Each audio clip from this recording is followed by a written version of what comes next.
Pagkatapos niyang buksan ang pinto, malakas itong isinara ni Damho, iniiwang mag-isa ang babae na nagdadala ng kanyang kahilingan. Ang kanyang matatag na disposisyon ay nag-iwan ng bigat sa hangin, na parang bawat salita niya ay may kahulugan na higit pa sa narinig.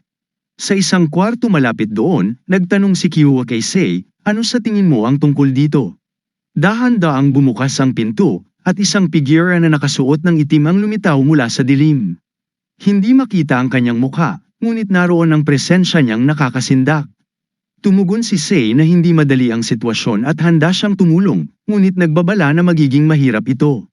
Nagdagdag pa siya, hindi ba't mas nakakatakot pa ang anyo niya kaysa sa kamandag ng ahas? Nagsimulang magkwento si Kiyua tungkol sa natanggap nilang mahalagang impormasyon ilang araw na ang nakalipas, ang alamat ng sugatang mandirigma. Ayon sa kwento, ito ay isang mandirigma na mag-isang winasak ang kampo ng Sokhan Ujer, isang pangkat na nagsasabing namumuno sa probinsya ng Xinjiang. Sa una, inakala nilang kathang-isip lamang ito, ngunit kinumpirma ng mga balita ang katotohanan nito.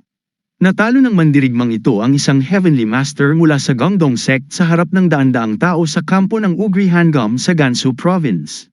Habang pinag-uusapan ng misteryosong mandirigma, si Damho naman ay nasa isang bahay kainan at nakikinig kay Jinbu na nagkukwento. Karamihan sa kwento ni Jinbu ay tungkol sa pagkain, ngunit ang atensyon ni Damho ay napunta sa isang grupo sa katabing mesa. Pinag-uusapan nila ang isang sekta na may berdang espada sa kanilang kasuutan, ang Yueyang Sword Sect. Ang mga mandirigma ng sekta ay lumakad, hinahatak ang atensyon ng lahat sa kanilang mararangyang kasuutan at eleganteng berda. Isa sa kanila, si Jin Yangsu, ay nag-anunsyo, magkakaroon ng mahalagang kaganapan sa ikatlong palapag ngayon, pinangungunahan ni Ginang Gongchong, ang ikalawang pinuno ng Yueyang Sword Sect. Pagkatapos nito, inatasan niya ang mga tauhan na maglagay ng seguridad sa buong bahay, na maging ang hagdanan ay hindi nakaligtaan. Ang bawat tao ay nagtataka kung sino ang darating at kung bakit napakaraming seguridad ang inilagay. Ang paligid ay napuno ng di pangkaraniwang kasabikan. Habang ang lahat ay nag-aabang, si Damho ay nanatiling walang interes, nakatuon lamang sa pagkain at nagsabing masarap ito. Ang kanyang reaksyon ay nagdulot ng kalma kay Jinbu, na muling nagtuon ng pansin sa masarap na sopas sa harapan niya. Lumapit ang isang bantay at sinabihan silang tapusin na ang kanilang pagkain at lisanin ang lugar. Sinubukan ni Jinbu na magbigay ng dahilan ngunit walang maisip na maayos, habang si Damho ay nanatiling tahimik. Tumaas ang tensyon nang magbigay ng mga mapanghamong salita ang bantay, ngunit pinigilan ni Damho ang kanyang emosyon. Biglang tumunog ang isang anunsyo, dumating na ang ikalawang pinuno. Ang atensyon ng lahat ay napunta sa pinto, at ang mga mandirigma ay yumuko ng may paggalang. Pagpasok ng pinuno, agad siyang nagtanong, nasaan si Binibining He? Nang malaman niyang hindi pa siya dumarating, nadismaya ito. Lalo pang nainis ang pinuno nang marinig na mananatili siya sa isang hotel kaysa sa isang marangyang apartment. Well, tingnan natin kung hanggang kailan niyo susubukin ang aming pasensya, dagdag ng pinuno habang si Jin Yangsu ay patuloy na humihingi ng tawad. Ang host ay nagpakita ng bahagyang pagkainis, ngunit mabilis na nagdahilan si Jin Yangsu, binanggit na komportable rin ang mga silid at napakahusay ng pagkain. Dagdag pa niya, handa na ang lahat ng preparasyon para sa pagtanggap ng mga bisita, kabilang ang menu.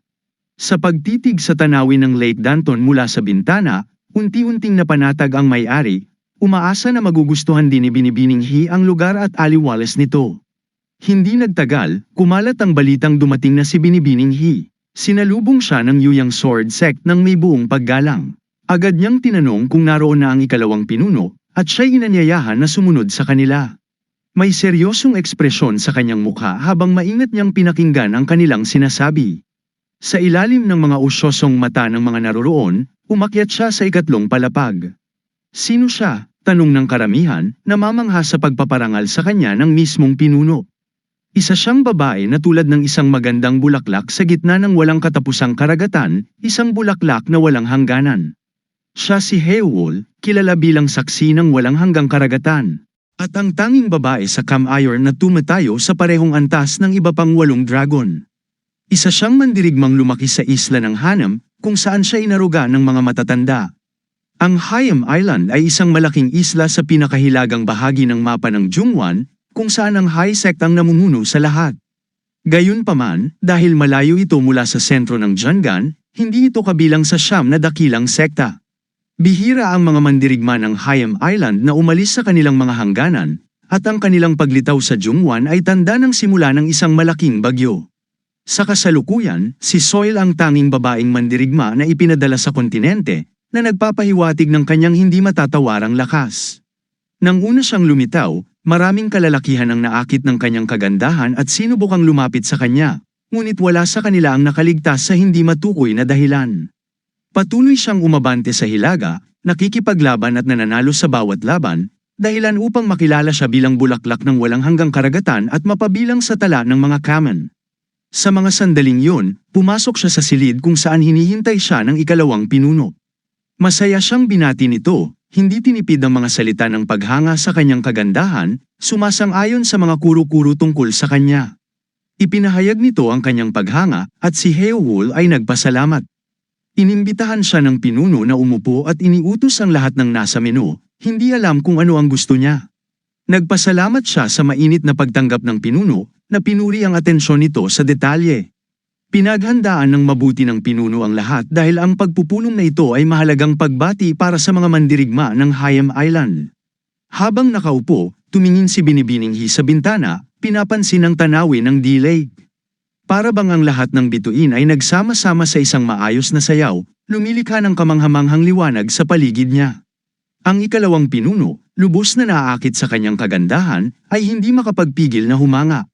Sa kanyang isipan, isang tanging nais ang bumalot kung magiging akin lamang siya. Sa isip ng ikalawang pinuno ng Yuyang Sword Sect, si Gong Chun, damaloy ang matinding damdamin, hinding-hindi ko pagsisisihan ang kahit ano para sa kanya.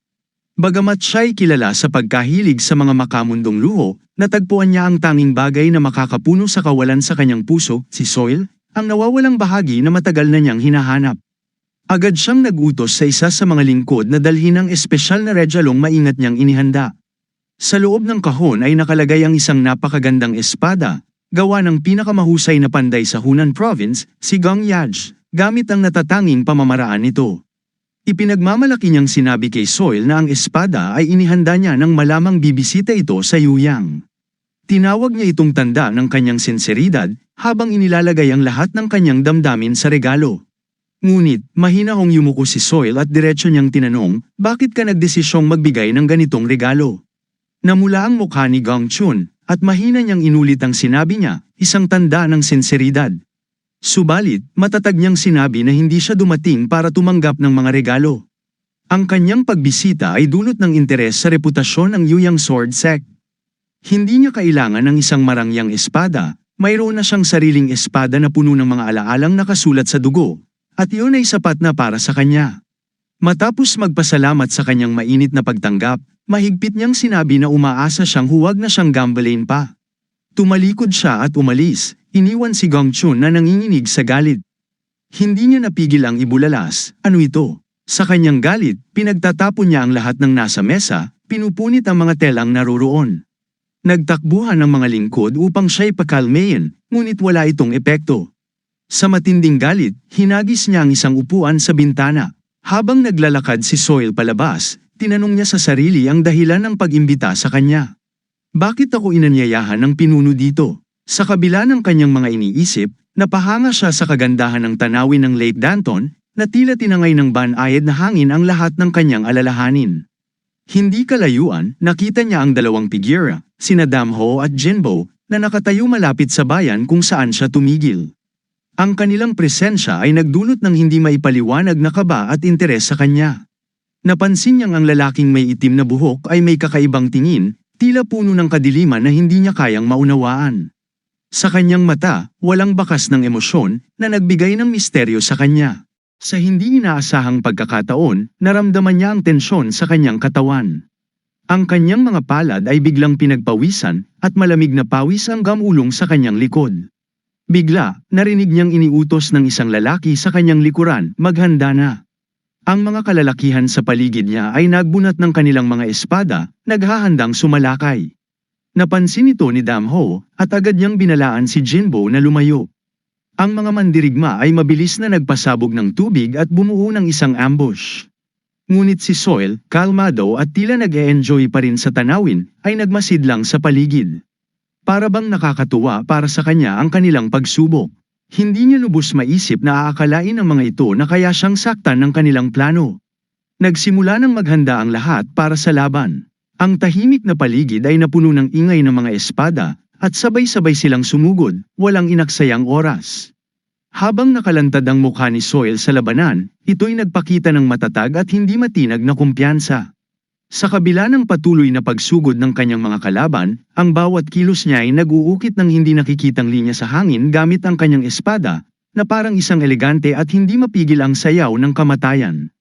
Ang mga sigaw ng sakit mula sa mga sugatang kalaban ay napalitan ng mabibigat at masakit na hiyaw habang walang awang pinutol ni Soil ang kanilang mga kalamnan. Ngunit, kahit na puno ng hirap, nagpatuloy pa rin silang sumalakay sa kanya na may galit sa kanilang mga puso. Mga hanggal, naisip ni Soil, habang tinitignan ng desperasyon ng kanilang plano. Sa kanilang isip, ang pagiging babae niya ay nangangahulugan ng kahinaan. Hindi nila inakalang ang tinatawag nilang Flower of the Endless Ocean ay mas mabagsik pa sa anumang bagyong kanilang hinarap. Habang pinapanood ni Jinbo ang labanan, tila isang diwata si Soil na bumaba mula sa langit at nagsimulang sumayaw ng espada. Ngunit si Damho, na mas may malalim na pagkaunawa, ay nakita ang tunay na anyo ng teknik ni Soil. Bagamat ang mga kilos nito ay parang isang makabagbag damdaming sayaw, ang bawat galaw ng kanyang espada ay may dalang kamatayan. Hindi alam ni Damho kung anong teknik ang ginagamit ni Soil, ngunit malinaw sa kanya ang potensyal nito. Tila likha ito ng isang mandirigma na may hindi mapigil na pagnanasa para sa karahasan. Ipinaliwanag ni Damho na ang teknik na yun ay nakatuon sa mga tiyak na puntos ng buhay, perpekto sa pagsugpo ng kalaban. Gayunpaman, may isang sagabal, ang problema ay kung sino ang gumagamit ng teknik na ito. Ayon kay Dam, bagamat ang teknik ay para pumatay, ang totoong lakas nito ay hindi magpapakita hanggat ang tagapagdala ng espada ay hindi handang pumatay. Bagamat kahanga-hanga ang makita si Soil na natalo ang napakaraming kalaban ng mag-isa, ito ay may halong kawalan ng puot, isang bagay na kakulangan para sa ganap na pag-unawa sa kanyang teknik. Ngunit sa gitna ng labanan, itinutok ni Soil ang espada sa lalaking nag-utos ng pagpatay sa kanya at malamig na tinanong, "Sino ang nagpadala sa inyo?" Sa halip na sumagot, inilabas ng lalaki ang isang bagay, isang bomba, na may nag-aapoy ng mitsa. Sa takot, pinanood ni Soil ang mabilis na pagkalat ng apoy sa mitsa. Naalala niya ang babala ng kanyang master, ang kapabayaan ng iyong pinakamatinding kaaway. Naging sanhi ito ng takot sa karamihan habang nagtakbuhan ang mga tao para magtago. Nagmamalaki ang lalaki habang sinasabi, kapag sumabog ito, lahat sa loob ng 30 metrong radius ay mawawala sa lupa. Sumugod ang lalaki kay Soil, handang dalhin siya sa kamatayan kasama niya. Ngunit bago pa mangyari ito, sinuri ni Damho ang sitwasyon, naghahanap ng paraan upang tumugon. Sa isang mabilis na kilos, nakita ng lalaki si Damho sa tabi niya at walang pag-aalinlangang inatake ito. Subalit, bago pa niya magamit ang bomba, sumalubong ang kamao ni Damho, na mas makapangyarihan pa kaysa sa bomba. Sa isang suntok, tumilapon ng lalaki ng napakalayo at bumagsak diretso sa tubig. Isang nakakasilaw na liwanag ang biglang bumalat sa paligid, na sinundan ng isang napakalakas na pagsabog. Sa kabila nito, nanatiling nakaluhod si Damho, tila dama pa rin ang lakas ng kanyang suntok. Samantala, ang takot at kaguluhan ay mas lalong lumaganap sa mga tao na nagsimulang tumakbo palayo sa panganib. Ang mga sigaw ng babala at takot ay naging mas malakas habang patuloy ang pagsabog. Ang pagsabog ay nagdulot ng kaguluhan sa karamihan. Tulad ng isang kawan ng mga ibong nalito, nagtakbuhan ang mga tao sa iba't ibang direksyon upang iligtas ang kanilang sarili. Ang mga piraso ng kahoy mula sa mga punong winasak ng pagsabog ay nagliparan sa himpapawid na parang mga piraso ng ibang mundo. Napakalakas ng alon ng pagsabog na maging ang mga tilamsik ng tubig mula sa ilog malapit sa mga natibag na puno ay umakyat sa taas. Si Damho ay nasa gitna ng kaguluhang yun, napapalibutan ng tubig, kahoy, at mga nagkalat na debris. Tulad ng iba, nawalan din ng balanse ang mga tao sa paligid. Ang tulay na kahoy kung saan sila nakatayo ay bumigay na parang bahay-bahayan na gawa sa baraha. Gayunpaman, isang himala ang nagligtas sa karamihan. Ang bomba, na inaasahang magdudulot ng matinding pinsala, ay sumabog sa ilog, dahilan upang mabawasan ang saklaw ng pagkawasak. Bagamat may ilang nasugatan, walang buhay na nawala. Unti-unting bumagsak ang mga debris, at ang tulay, sa kabila ng lahat, ay nanatiling buo. Sa gitna ng kaguluhan, si Hyojong ay hindi maalis ang tingin sa isang lalaki, si Damho, ang dahilan kung bakit sila lahat ay nakaligtas. Sa kanyang isipan, nagtatanong siya, sino talaga ang taong ito? Samantala, si Jinbo, na kalmado pa rin sa kabila ng nangyari, ay lumapit kay Damho. Pinasalamatan niya ito sa pagliligtas ng lahat at sinabing ito ang kanyang tungkulin bilang kaibigan. Pagkatapos, sa isang magaan na tono, inamin niyang gutom na siya at inimbitahan si Damho na kumain. Ayon kay Jinbo, maraming tindahan ng pagkain malapit sa kalsada, kabilang na ang mga nagbebenta ng masarap na pancake at dumpling. Habang naglalakad sila, biglang may lumitaw na kakaibang tao sa kanilang daraanan. May 4 na bola na nakasabit sa likod ng lalaki, at may malalim na peklat sa kanyang pisngi na nagdagdag sa kanyang misteryosong at mapanganib na anyo. Nakatayo lamang siya sa gitna ng kalsada, walang ipinapakitang emosyon, ngunit ang matalim na tingin niya ay tumagos kay Damho. Habang dumadaan si Damho, naramdaman niya ang kakaibang pagnanasa sa dugo mula sa lalaki. Hindi mapagkakaila na maraming malalakas na mandirigma ang dumating sa Yuyang para sa Sung, at bawat isa sa kanila ay handang kumilos. Hindi sigurado si Damho kung nagkataon lamang ang pagdating ng mga taong ito o may nagplano ng lahat. Ngunit ang sabay-sabay nilang pagdating ay nagdulot ng dagdag na alalahanin. Naalala niya ang sinabi ng kanyang master, walang salitang mas mapanlinlang sa mundo kaysa sa salitang pagkakataon. Kapag ang mga kaisipan ay naging sapot na tinatawag ng tao na conclusion, lalabas ang hindi maiiwasang tadhana mula sa anyo ng pagkakataon. Sa ibang bahagi ng Yuyang, isang tagapagtanggol ng gate ang nagpaalala sa kanyang mga kasamahan na maging alerto dahil may mahalagang bisitang darating. Samantala, ang usapan tungkol sa naganap ay naging sentro ng talakayan ni Hyojong at ng kanyang asawa. Pinagtibay niya ang ideya na ang teknik na ginamit sa pagsabog ay walang duda ang tinatawag na Heaven Strike.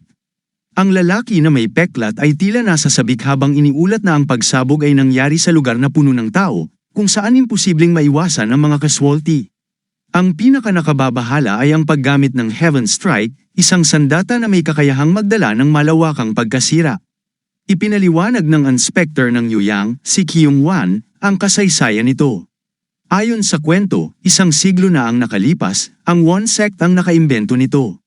Isang araw, isang panday ang hindi sinasadyang naghalo ng maling formula ng pulbura, na lumikha ng isang bagay na 4 na beses na mas makapangyarihan kaysa sa karaniwang bomba. Tinawag nila itong Blow of Heaven. Ang pag-iral ng sandatang ito ay nagdala ng takot sa buong mundo dahil sa hindi masukat na lakas nito. Paano man, may isang tao na nagpasabog ng Heaven Strike sa gitna ng lungsod at daan-daang sundalo ang napatay o nasugatan. Ang Hun sect ay itinuturing na isang karaniwang kalaban at tinanggal. Kasabay nito, ang mga guhit ng sandatang ito ay winasak.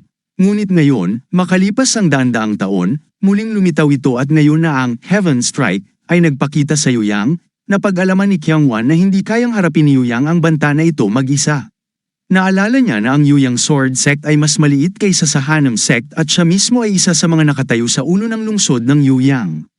Ang trabaho niya ay malaman ang bawat maliit na bagay tungkol sa anumang makakapasok sa lungsod. Huminga ng malalim ang batang babae, naghahanda sa mga susunod na salita.